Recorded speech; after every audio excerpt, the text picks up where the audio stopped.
पालमपुर एक गांव है जहां पे 450 families are living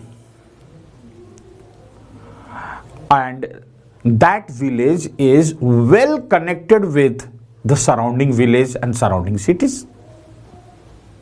well connected का मतलब वहां पे प्रॉपर ट्रांसपोर्ट सिस्टम, ट्रांसपोर्ट के नाम पे रिक्शा, ब्लॉक कार्ड, बग्घी, आपने सुना होगा बग्घी, apart from this tractor, trucks, cycle, scooters, buses are moving from one place to other place। तो यानी आप ये कह सकते हो कि पालमपुर एक 21st सेंचुरी का विलेज जहां पे 450 फैमिली रहती है और वहां रहने वाले लोगों का मेन ऑक्यूपेशन है फार्मिंग यानी एग्रीकल्चर। जहां पे मैक्सिमम लोग, वहां पे जो लोग रहते हैं उनका मेन ऑक्यूपेशन फार्मिंग है यानी वो एग्रीकल्चरल वर्क करते हैं। इसके अलावे वहां के रहने वाले लोग अदर एक्टिविटीज भी करते हैं। कुछ लोग ट्रांसपोर्टेशन वर्क में बिजी हैं, कुछ लोग छोटे मोटे मैन्युफैक्चरिंग वर्क करते हैं, कुछ लोगों के पास एनिमल हस्बेंड्री, पोल्ट्री फार्म्स, ऐसे एक्टिविटीज है। पर there is no as such की software engineering, there is no as such software production unit is there.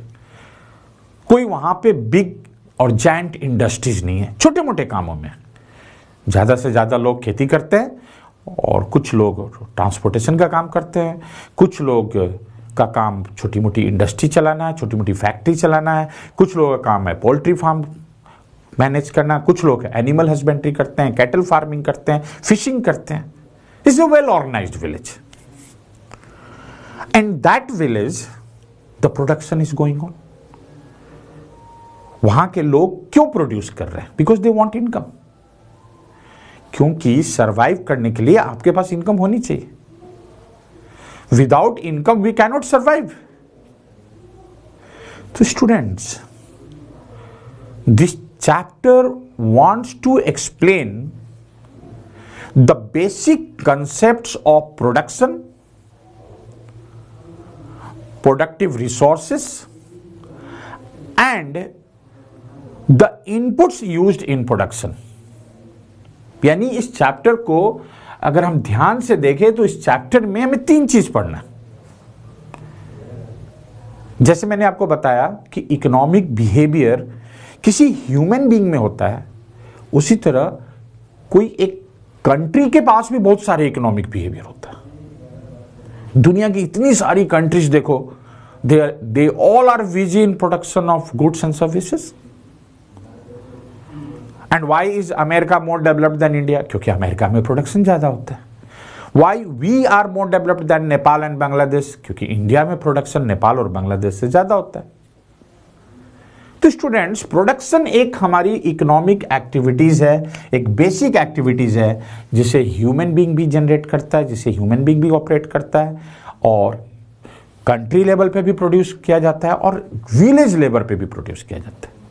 तो 9th क्लास में बच्चों को इंडिविजुअल और कंट्री के बजाय आपको एक विलेज का कंसेप्ट समझाया गया है कि विलेज लेवल पे, गांव लेवल पे कि क्या क्या चीज प्रोड्यूस होता है और कैसे प्रोड्यूस किया जाता है, उसको प्रोड्यूस करने का रिसोर्सेस क्या है।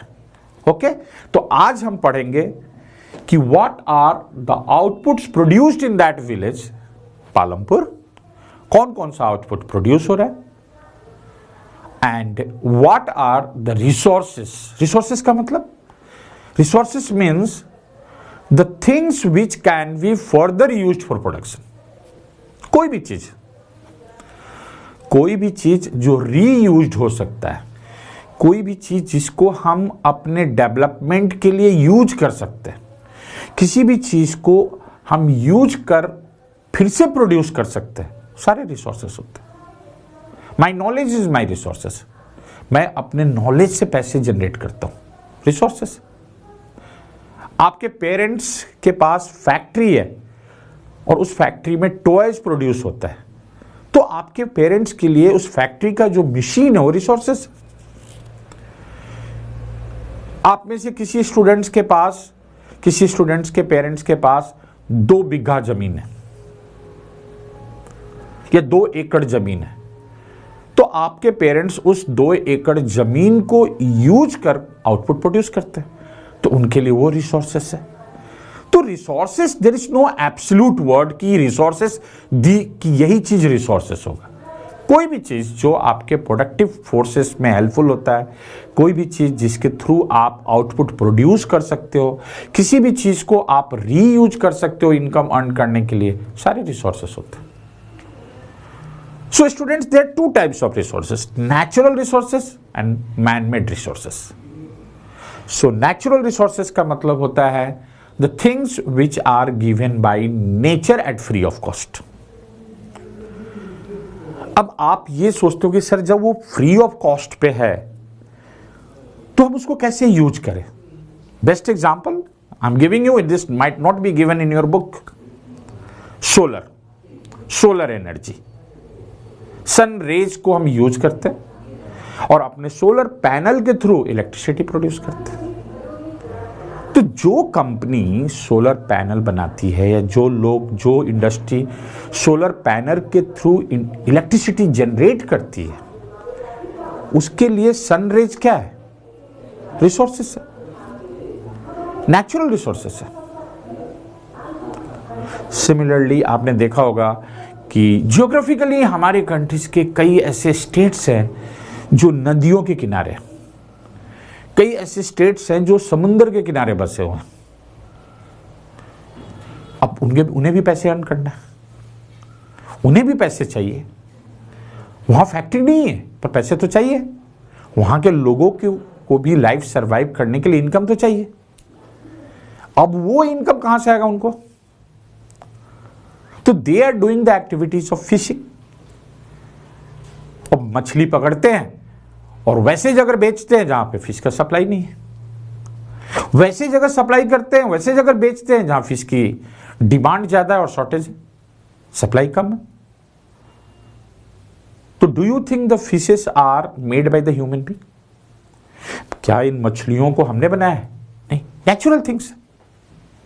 उसको हमने वहां से पकड़ा, बिहार में बेच दिया, आंध्रा से हमने पकड़ा और महाराष्ट्र में बेच दिया।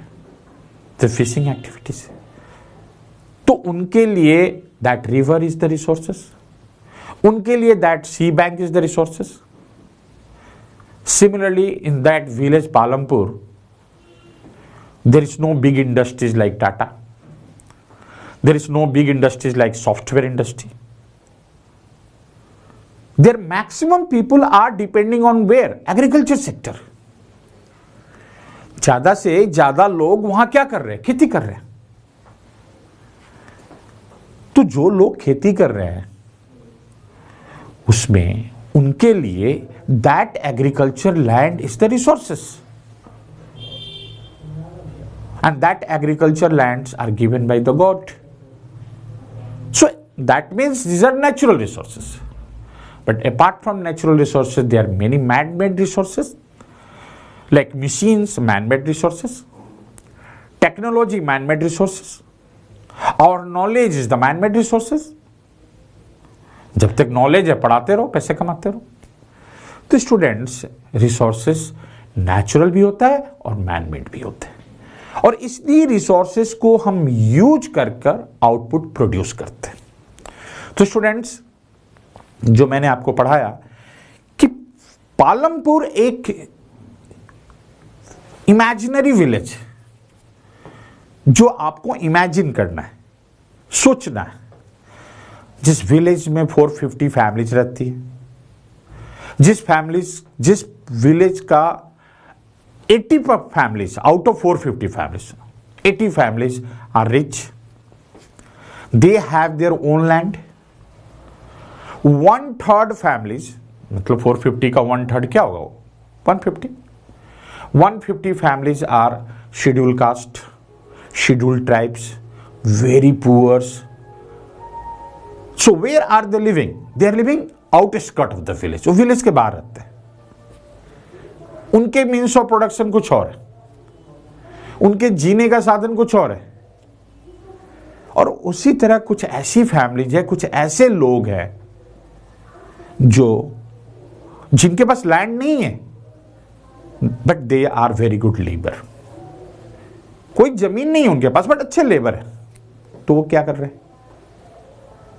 दे are working under the landlord. वो लैंडलॉर्ड के अंदर काम कर रहे हैं, वो लैंडलॉर्ड के लैंड पे काम कर रहे हैं and they are getting wages in against of their services.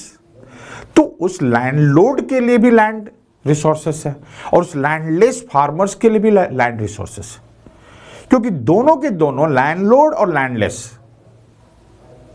Landlords and landless farmers both are earning income from where? Land. तो उस लैंड पे जो लैंड है वो नेचुरल रिसोर्सेस, और पर उस लैंड पे ड्यूरिंग द फार्मिंग्स जो हम ट्रैक्टर यूज करते हैं, जो हम थ्रेशर्स यूज करते हैं, या जो हम एग्रीकल्चरल इक्विपमेंट्स यूज करते हैं, दे आर मैन-मेड रिसोर्सेस। तो students you can better understand कि कुछ नेचुरल रिसोर्सेस हैं और कुछ man-made resources. Natural resources are given by nature, it's not created by the man. लेकिन जो मैन-मेड रिसोर्सेस है, अब ट्रैक्टर तो किसी भगवान ने नहीं बनाया ना, ट्रैक्टर ऊपर से नेचर ने तो नहीं दिया ना। Who has developed the concept of tractor? Human being. Who has developed the concept of threshers? Human being. हमने डेवलप किया उसको, इसलिए हम ट्रैक्टर और थ्रेशर्स को क्या बोलेंगे? Man-made resources. लेकिन जो लैंड है वो नेचुरल रिसोर्सेस है। Fertiliser man-made resources. Are you understanding?